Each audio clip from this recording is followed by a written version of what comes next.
আসসালামু আলাইকুম। আমন্ত্রণ প্রবাসীর হেলিকপ্টার লিমিটেড সপ্তাহের আলোচিত সংবাদে। সাথে আছি আমি আফরোজা দিবা। প্রবাসীদের কাছে জনপ্রিয় কয়েকটি পেশাসহ মোট ১৩টি কাজে আগামী ৬ মাসের জন্য বিদেশি কর্মী নিয়োগে স্থগিতাদেশ দিয়েছে ওমানের শ্রম মন্ত্রণালয়। মন্ত্রণালয়ের সিদ্ধান্ত ৪৫২/২০২৪ মোতাবেক শ্রম আইনের অধীনে জারিকৃত এই সিদ্ধান্ত নেওয়া হয়েছে। বিষয়টি নিশ্চিত করে নিজেদের এক্স হ্যান্ডেলেও পোস্টার শেয়ার করেছে মন্ত্রণালয়। মন্ত্রণালয়ের নেওয়া সিদ্ধান্তের তৃতীয় ধারায় নির্মাণ, সেবা এবং ব্যবসায়িক খাতের এসব পেশা সম্পর্কে বিস্তারিত উল্লেখ করা হয়েছে। যেসব পেশায় আগামী ৬ মাস আর প্রবাসীদের নিয়োগ করা যাবে না তার মধ্যে আছে নির্মাণকর্মী, ক্লিনার, লোডার বা আনলোডার, ব্রিকলেয়ার্স, স্টিল ফিক্সার্স, পুরুষ বা মহিলাদের পোশাকের দর্জি, ইলেকট্রিশিয়ান, ওয়েটার, পেইন্টার, শেফ এবং নাপিতের কাজ। আপাতত নতুন করে এসব ক্ষেত্রে কেবল ওমানিদেরই নিয়োগ করা যাবে। ওমানে নিজেদের ভবিষ্যৎ নিয়ে যখন প্রবাসীরা বিভিন্ন রকমের উদ্বেগ উৎকণ্ঠার মধ্যে আছেন, তখন জনপ্রিয় এসব খাতে কর্মী নিয়োগ বন্ধের ঘোষণা মরার উপর খাড়ার ঘা হিসেবেই দেখা হচ্ছে। গত ৮ মাসে ওমানে প্রায় ১২,০০০ অবৈধ প্রবাসী গ্রেপ্তার হয়েছেন। তাদের মধ্যে ৯,৫০০-এর বেশি প্রবাসীর ভিসাও বাতিল করা হয়। সব মিলিয়ে ওমানে প্রবাসীদের সময় কিছুটা খারাপই যাচ্ছে।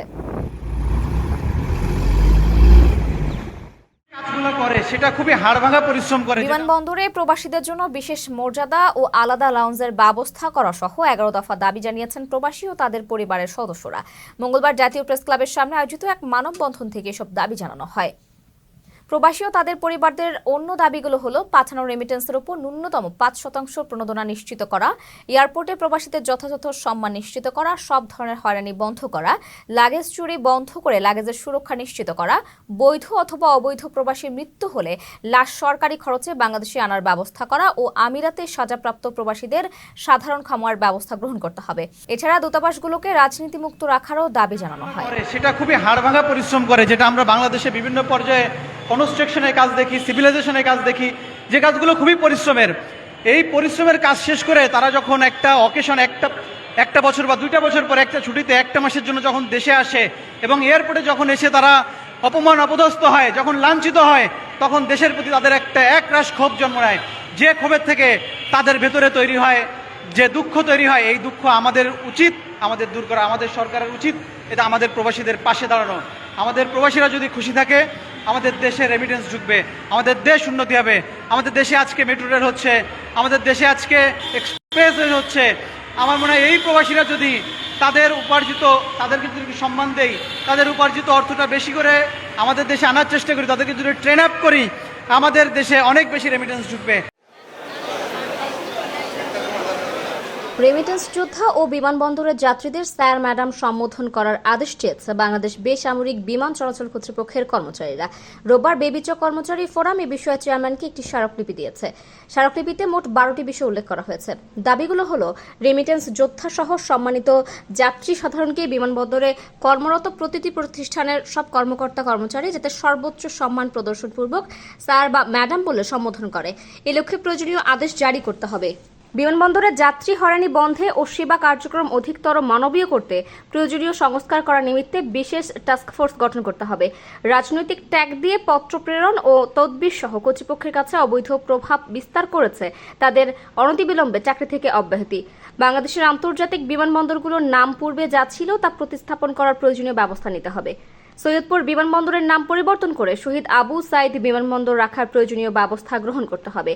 বেবিচকের যোগ্য কর্মকর্তাদের কর্তৃপক্ষের সদস্য পদে নিয়োগের বিধান চালু করতে হবে। নির্বাহী পরিচালক পর্যন্ত সিভিল অ্যাভিয়েশনের সব পদে কর্তৃপক্ষের অভ্যন্তরীণ কর্মকর্তা কর্মচারীদের পদায়ন নিশ্চিত করতে হবে। বিদেশ ভ্রমণের সরকারি আদেশ মন্ত্রণালয়ের পরিবর্তে এই কর্তৃপক্ষ কর্তৃক জারির নিমিত্তে প্রয়োজনীয় ব্যবস্থা গ্রহণ করতে হবে। সিভিল অ্যাভিয়েশনের সব কার্যক্রম যাতে এই কর্তৃপক্ষের আইন অনুযায়ী পরিচালিত হয়, এ লক্ষ্যে প্রয়োজনীয় ব্যবস্থা গ্রহণ করতে হবে। কর্তৃপক্ষের নিয়োগ, পদোন্নতি, প্রশিক্ষণ, আবাসন, আর্থিক ও জনবল কাঠামো সংক্রান্ত বিদ্যমান অসঙ্গতি দূরীকরণে জরুরি ভিত্তিতে কার্যকর ব্যবস্থা গ্রহণ করতে হবে।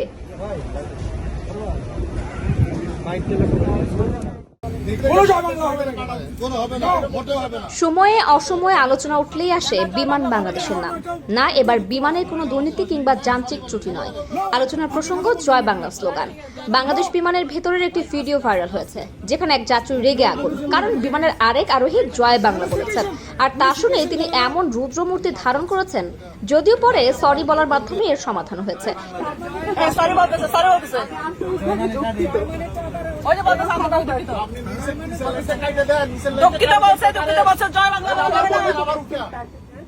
বিমানের ভেতরে জয় বাংলা স্লোগান নিয়ে এমন কাণ্ডে চলছে আলোচনা সমালোচনা। কেউ বলছেন জয় বাংলা কি কারোর বাপের দাও স্লোগান, কোনো পারিবারিক নাকি ব্যক্তিগত স্লোগান। জয় বাংলা স্লোগান এই দেশের সবার। কেউ আবার বলছেন জয় বাংলার অপব্যবহারে মানুষ ভীষণ ক্ষুব্ধ, তাই যেখানে সেখানে এর ব্যবহার না করাই ভালো। সে যাই হোক, বিমানে যে আর ঝামেলা সামনে এগোয়নি তাই স্বস্তির।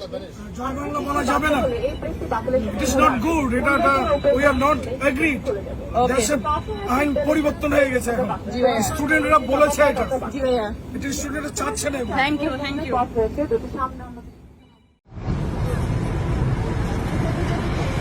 খারিফ ঘিরে প্রতিদিনই বাড়ছে পর্যটক সমাগম। এবছর খারিফ উৎসব শুরুর পর 31শে জুলাই পর্যন্ত খারিফ উপভোগ করেছেন 4,13,122 জন পর্যটক। গত মৌসুমের একই সময়ের তুলনায় যা 4.3% বেশি। জাতীয় পরিসংখ্যান বিভাগের দেওয়া তথ্য অনুযায়ী এবছর খারিফে আসা পর্যটকদের মধ্যে প্রবাসীদের সংখ্যা 1,08,000, বাকিরা সবাই ওমানি। চলতি বছরের খারিফ মৌসুম ও উৎসবের সময়কাল জুনের 20 তারিখ থেকে পরবর্তী 90 দিন বা সেপ্টেম্বরের 20 তারিখ পর্যন্ত। ধোফার মিউনিসিপ্যালিটির চেয়ারম্যান ডক্টর আহমেদ মোহসেন আল ঘাসসানি জানিয়েছেন, বিদায়ী বছরের খারিফ মৌসুমে 9 লাখের বেশি পর্যটকের সমাগম হয়েছে। এবছরের প্রত্যাশা দর্শনার্থীর সংখ্যা 1 মিলিয়ন ছাড়িয়ে যাবে।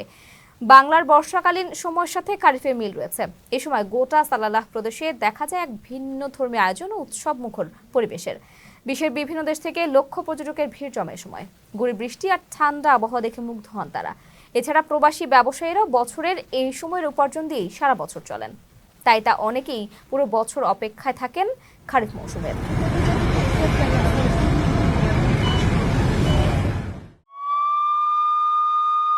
ওমানের সাহামে প্রবাসীদের মধ্যে সংঘর্ষের ঘটনায় কয়েকজনকে গ্রেপ্তার করেছে পুলিশ। আল বাতিনার সাহামের একটি মার্কেটে সম্প্রতি ওই মারামারির ঘটনা ঘটে। তারই একটি দৃশ্য সামাজিক যোগাযোগ মাধ্যমে ভাইরাল হওয়ার পর জড়িত প্রবাসীদের গ্রেপ্তারের নামে আইন শৃঙ্খলা বাহিনী। ভিডিওতে দেখা যায় 1 বা 2 জন ব্যক্তিকে আরও কয়েকজন সংঘবদ্ধ হয়ে এলোপাতাড়ি মারধর করছে। এ সময় চিৎকার চেঁচামেচিতে চারিদিকে আতঙ্ক ছড়িয়ে পড়ে। এক বিবৃতিতে পুলিশ জানায়, এ ধরনের অপরাধ করে ছাড় পাওয়ার কোনো সুযোগ নেই। জড়িত প্রবাসীদের আইনের আওতায় এনে বিচারের মুখোমুখি করা হয়েছে। আমিরাত সরকারের ঘোষিত সাধারণ ক্ষমার আওতায় এসেছেন প্রবাসী বাংলাদেশিরাও। এর মধ্যে যারা বৈধতার সুযোগ নিতে চান কিন্তু বিভিন্ন কারণে তাদের পাসপোর্ট নেই বা হারিয়ে গেছে, তাদের দ্রুত পাসপোর্ট করিয়ে নেওয়ার তাগিদ দিয়েছেন দুবাই ও উত্তর আমিরাতে নিযুক্ত বাংলাদেশের consul general BM Jamal Hossain. তিনি বলেন, অবৈধদের বৈধতা লাভে এটি একটি বড় সুযোগ।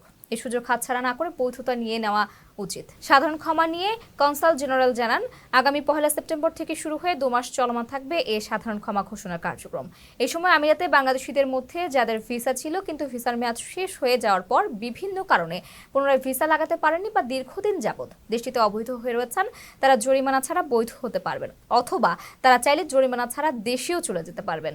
তিনি বলেন, যাদের পাসপোর্ট নেই বা হারিয়ে গেছে কিন্তু বৈধতা লাভ করতে চান, সেক্ষেত্রে তারা মূল পাসপোর্টের কপি এবং পাসপোর্ট হারানোর পুলিশ রিপোর্ট নিয়ে দ্রুত নতুন পাসপোর্ট করিয়ে নিতে পারবেন।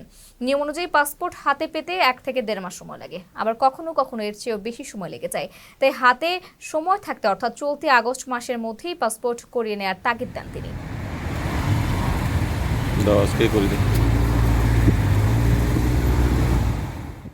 দর্শক, এই ছিল প্রবাসী হেলিকপ্টার লিমিটেড সপ্তাহের আলোচিত সংবাদে। এতক্ষণ সাথে থাকার জন্য ধন্যবাদ। কারো কাছে স্বপ্ন পূরণ, কারো আনন্দের উপলক্ষ, আবার কারো জীবন পাল্টে দেওয়ার মুহূর্ত, কখনো জীবন বাঁচাতে সর্বোচ্চ গতিতে উড়ে চলা, কারো আবেগের শেষ মুহূর্ত, আপনজনের শেষ বিদায়ে শামিল হওয়া, এমন সব ইচ্ছে পূরণে সর্বনিম্ন ভাড়ায় দ্রুত গতির বাহন প্রবাসীর হেলিকপ্টার। আপনার প্রয়োজনে যোগাযোগ করুন আমাদের হটলাইনে।